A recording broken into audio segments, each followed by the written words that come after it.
my dears, Daniela here, and welcome to another episode of the Spa Marketing Made Easy podcast.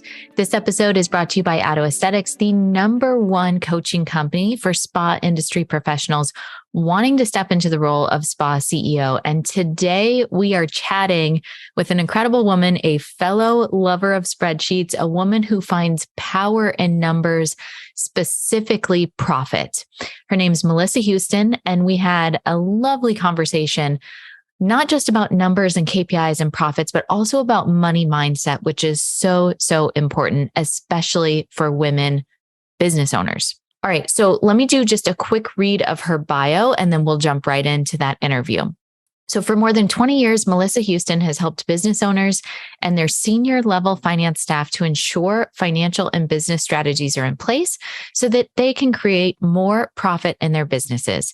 In her work, she monitors KPIs regularly, manages cash, provides audit support, and many other finance functions. As a columnist for Forbes, Entrepreneur, and other large publications, she shares her knowledge of personal and business finance with entrepreneurs. She is also a financial strategist with a passion of helping entrepreneurs and business owners understand how vital it is as the CEO of their business to understand their business and numbers. As I mentioned before, it was a lovely conversation. I hope that you enjoy, and I hope that this encourages you to dive deeper into your numbers and see what is possible for you. All right, without further ado, let's go ahead and play that interview. All right, Melissa, welcome to the Spa Marketing Made Easy podcast. I am so excited. We just had the really amazing kind of pre-show talk, and you are such an incredible wealth of knowledge. I'm so excited to talk numbers, to talk profit, to talk money stories, all these things that are so vitally important for women. Welcome to the show. Hi, Daniela. Thank you so much for having me. I'm very excited to be here. Okay, so let's just dive into the numbers piece in general, and numbers and women. Why do you think women in general have such a hard time grasping the numbers in their business, or even looking at the numbers of their business? It seems to be, when I talk with female entrepreneurs, spa owners, sometimes it'll be October and they literally will not even know how much revenue they've brought in, let alone how much profit, which I know you focus on tremendously. It's not just the revenue, it's really understanding the profit. Why do you think we're so afraid?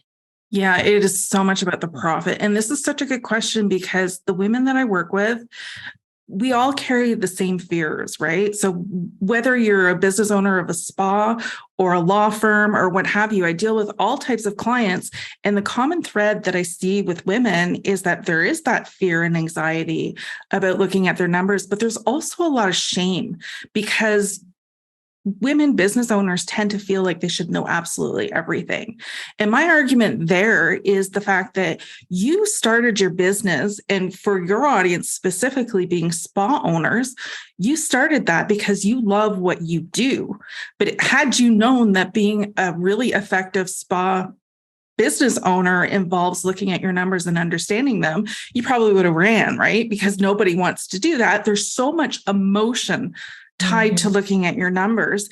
And we need to separate the emotion from the fact that money is a tool, and looking at your numbers as a business owner, regardless of what stage you're in, whether you're starting out or you've been running smoothly for 10, 20 years, you still need to look at your numbers regularly, and you're always going to get feedback from those numbers. But women tend to attach value to that, right? It's that emotion. Their own value, right? Yes. Like their own value as a human being. Exactly. And if you look at maybe, 1 week or 1 month, it was poor performance, it takes an emotional impact where it shouldn't, because what those numbers are telling you is they're just offering you feedback saying, okay, this may not have performed the way you thought it would. So it gives you an opportunity to course correct instead of hiding from looking at those numbers all year. And essentially, if you're hiding from it, if the problems start creeping up in January and you haven't looked at your books till October, November, you've lost all that money from January to November instead of just, taking a breath and saying, okay, this does not measure my value. This is just telling me what I need to fix in my business. Yeah, it's so interesting. Right before I got on this call with you, I was talking with a incredibly successful spa owner. She's brilliant, just really knocking it out of the park, doing very, very well.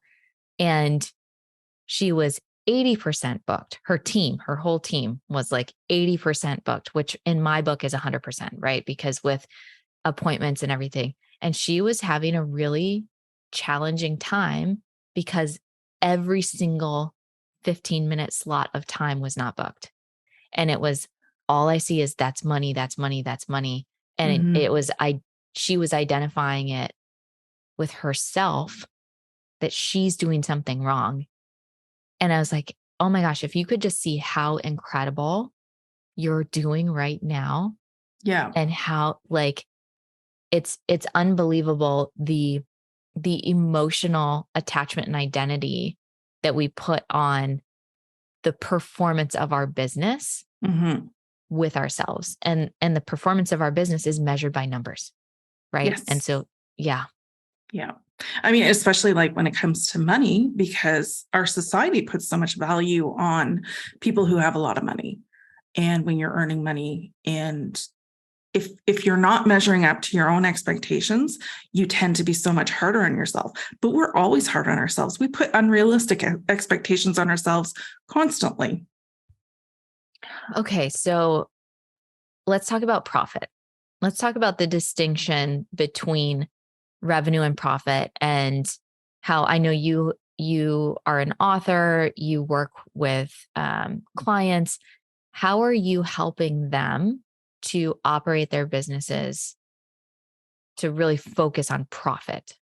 Yes. And I love working with women spa owners because there's so much opportunity. There's so much going on in a spa where you really need to look at your numbers. You need to understand the profitability of each offer that you have.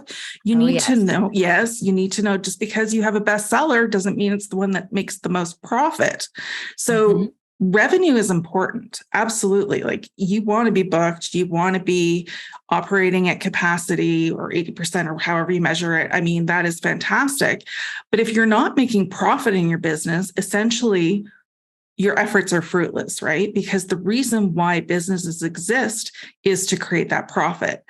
And profit is so important because it allows you to either reinvest that profit into your business or invest it into some sort of passive income type of investment. And ultimately, you have your money working for you and you're building your wealth. Now, when it comes to spas, understanding where you're at and if you want to grow your business is really important. And if you want to grow your business, you need to have that business financial plan to grow it, right? And making sure that you are monitoring your numbers, you have your financial management, you've got your financial decision making, and you've got your financial control going on in your business. And so many, I mean, like we were talking about, so many women get intimidated by this, right? Because they're like, I don't even know what you're talking about. But when you work, I have an example. Okay. I have an example, and I actually have my notes right here. So I was a different gal I was talking with. She offers multiple services in her location. And one of her most popular services is with a well-known skincare brand. I'm not going to say the name because, so a very well-known skincare brand, and then a very well-known skincare device. So she's doing these two services. And I said, let's look at what is going to bring you the most profit.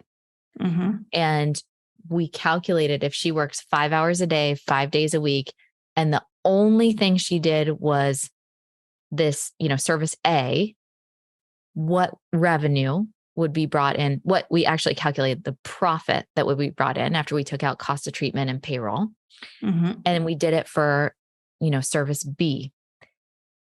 For service A, it was $275,000 for one room over the course of a year would have been brought in. For service B, it was $176,250. So almost $100,000 difference. Yeah. because we looked at the profit. Exactly. Exactly. And I love that you teach people to do this because it's so important. I have an example where I was working with a woman who offered eyebrow services, and she had the eyebrow, I can't remember what it's called. Like microblading or yes. Like, So okay. she had microblading and then she did waxing. Okay. And there was such a difference between the profit of each service, but she was killing herself providing the waxing service for all her clients instead of bringing in a junior esthetician who could have been doing that for her while she focused on the moneymaker, right? Because she's still, That's so smart. Mm-hmm. Exactly. So when she started doing that, she went from barely scraping by to within 6 months, she was at 30% net profit margin. So that's a huge increase. And just to monetize it for people so they understand better, what that means is if she made $100,000 before she was doing this, she just barely broke even with no profit and barely paying herself. But when she switched to the higher profit services, focusing on that and bringing in that junior esthetician, that $100,000 that she would be bringing in, which would be more because it was growing, but we're just trying to keep this simple. She got $30,000 from in profit. And that's after she paid herself her wage and all the expenses of the business and stuff, right? So then she had that extra money to reinvest into her business and grow her business at a safe and comfortable pace so that she wasn't relying on any external financing. Yeah, so how do women get past these blocks or these identities that we're attracted so that we can feel comfortable? Because there is this, it's like, I can know something logically, but I feel a different way. Yeah. So how can we gradually work past that to get to the point where we really can dig into the numbers? Because when women have money, they impact their communities in bigger ways. I mean, there's so many benefits to having female entrepreneurs, to having money in the hands of women. It's just very, very impactful. Absolutely. And I'm a complete advocate for getting more money in the hands of women. And what happens is when you're a business owner, it's sort of twofold, right? So I would say it's 80% money mindset and then 20% money management skills, right? That 20% money management skills is really, really important, but you need to work on the money mindset so that you can get behind, as a business owner, creating that profit. So everybody has a money story, and your money story could have impacted you like from, your earliest childhood memories. And you may be carrying these money stories without even realizing how much they're holding you back as a business owner. So for example, I had a client who kept being told that creating wealth for herself was bad. Rich people were greedy, and you didn't want to be a rich person. So that's the kind of environment that she grew up in when she was younger. So as a business owner today, or when I met with her like a year ago, she was thinking, I just need to make as much money as I need to survive.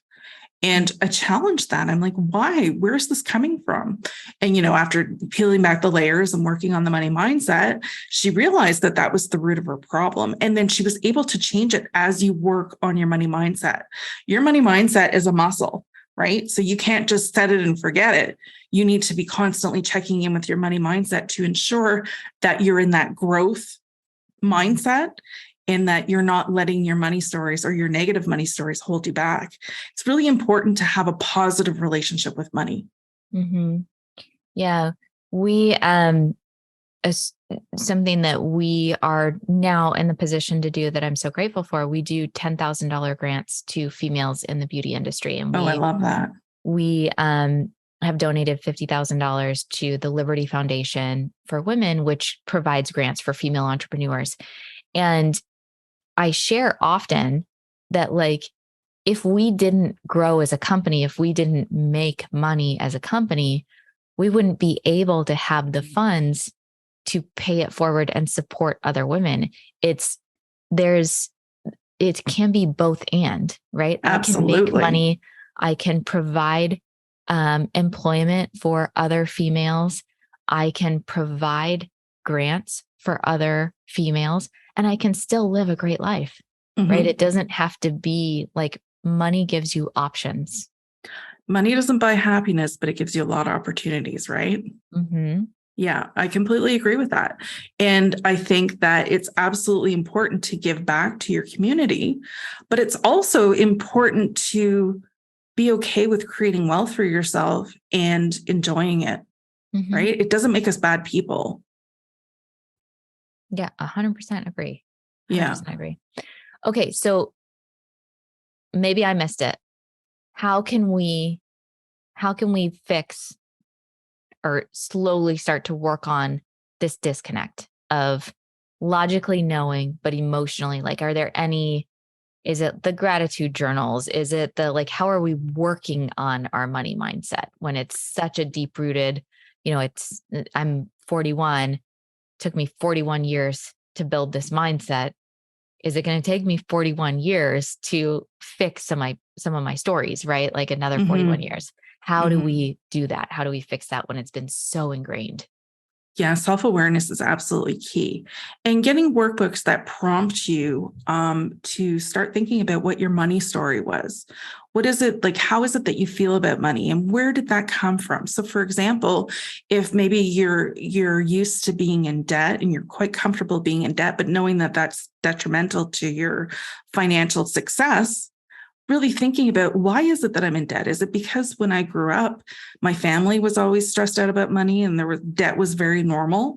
Have I repeated that pattern? Like, usually we look back to our childhood and we can see where we learn these behaviors and how we repeat them. So once you identify what's holding you back, you have the power to stop yourself. Like any other bad habit, is you identify what the trigger is, how you feel about it, and replace it with a new positive habit.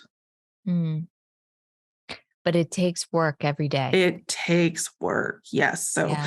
listen to those podcasts, take those courses, use those workbooks, anything that you can use to help your money mindset. What I find very flawed in the industry, though, is that when you deal with money mindset coaches, they're usually just focused on the mindset. And then when you deal with, let's just say accountants or, very cerebral people who are trained financially, they're focused on the 20% skill set that I talk about. So Mm-hmm. finding somebody who marries both of those, and because I believe, my personal belief is, you can't kick your bad money mindset habits without action. So Oh, yeah. it's working on your mindset, but also starting those new practices that we're talking about, those money management practices where you're getting in there, you're looking at your numbers, you're making changes in your business so that you're going to create more profit in your business. That also helps propel your money mindset to a positive growth mindset that you need. And it just becomes habitual, right? You keep working at it, you keep doing it, you check in with your money mindset. Once you think that things are smooth sailing, you always have to check back in and make sure that you're still okay, or those bad habits will creep back in. And I think it's also important to mention that, like, it's a progression. Like, something can happen and can trigger you to feel like you're going Yes. a few steps back, but then, it can be like two steps back, three steps forward, or vice versa, right? So Absolutely. And I'm so glad you brought that up, because that is absolute important information for people to remember. yeah, like, it's, if you're on a diet and you have a piece of cake, your diet's not ruined, right? Like, Exactly. You you don't just had a throw out piece of everything. cake. Yeah. It's okay. Like, Yeah. go back tomorrow, it's like we don't throw the whole thing in the trash. So it's really knowing that it's a progression. You're human, following that 80-20 rule. Because we all have reactions or whatever when we're dealing with these deep rooted emotional issues. And it's, for me, I really wanted, I love data, I love numbers, but I also wanted to get a deeper understanding, because it's so much more than just like, okay, here's my P&L. Now what do I do with it? Right. Like, and so then I started like trying to learn how to understand that. And then I do the profit first method. That's been something that worked really well for me. And so then I have a gal that teaches how to use YNAB. Are you familiar with that software? You Need a Budget. I've heard of it, but I am not a user of it. It's just a easy to use software that allows me to, it teaches you how to do cash flow management rather than just looking at your financial statement. So it was like the more that I dove in, the more comfortable I got. And then by really knowing and understanding my numbers, which I put on my Google Calendar every Monday, I have a 30-minute block for my financial system where I'm doing all of these things. And then it makes you more comfortable. And I ended up being able to pay myself more.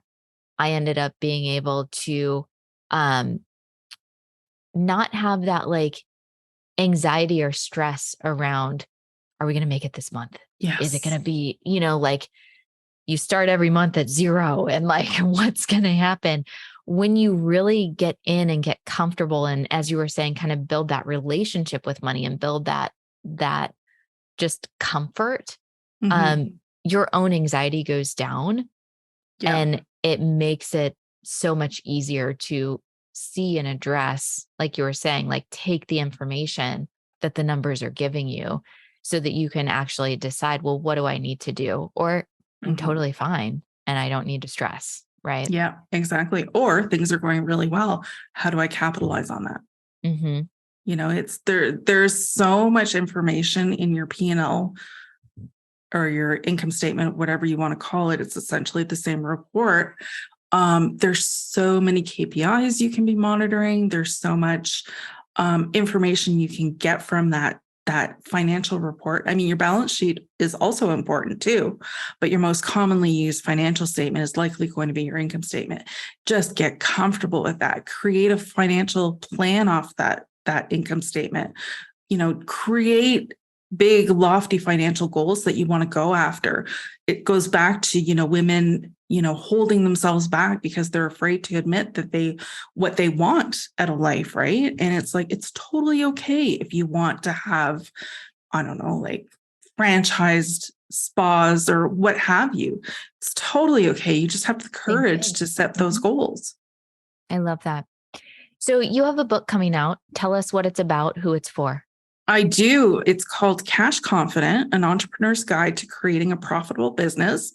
And it is due out in May of 2023. The pre-order link is available now. Very excited about it. It is geared towards obviously the entrepreneur, but women especially. And there's so much to learn. It's more like a handbook. It'll be a companion that you can refer to over and over and over again so that you understand how to create that profitable business. So is it teaching more on like, here's what we're looking at in our financial statements? Is it here's like how to create a financial plan? Is it mindset? Like what are the bits and pieces? It's based on my 5-step cash confident framework. And I have 5 steps. The first one is money mindset.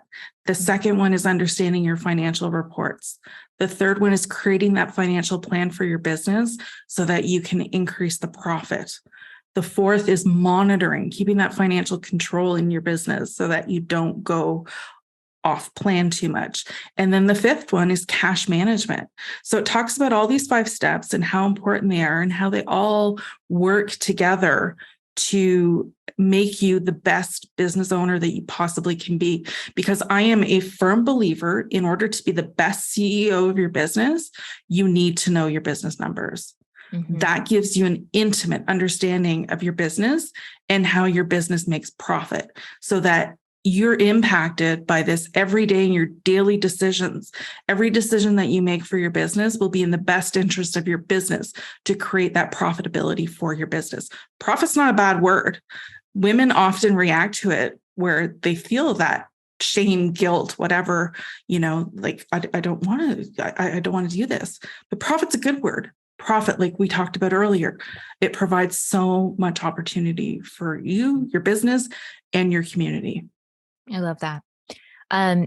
Anything else that I'm not asking that is relevant or good in a conversation about women and money? I could talk forever about women and money. I think we've covered the main points where it's absolutely imperative to have that money mindset so that you can go and achieve your financial goals. I really encourage and almost dare women to make those big goals, commit to those, and realize that with a financial plan, your goals can be achievable.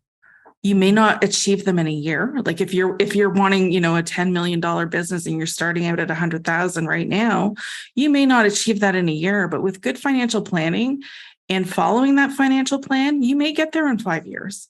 And it's an amazing feeling to go after the things that you want, and if it's, philanthropy work that you want to do with your money, that's fantastic. You want to donate it. You want to start a not-for-profit. You want to send your kids to college. You want to, go on family vacations every year. I mean, you really are in charge of what your dreams are. I love that. Okay, so we'll include the link to pre-order the book. Where else can people find you and follow you if they want to stay in touch?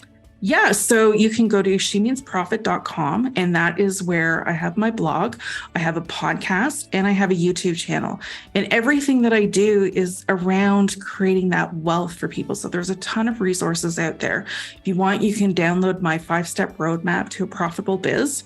And if you pre-order the book, Cash Confident, and you send me the proof of the order, then I give you the bonus of a financial plan template for your business and a video that goes along with it to show you how to create that financial plan.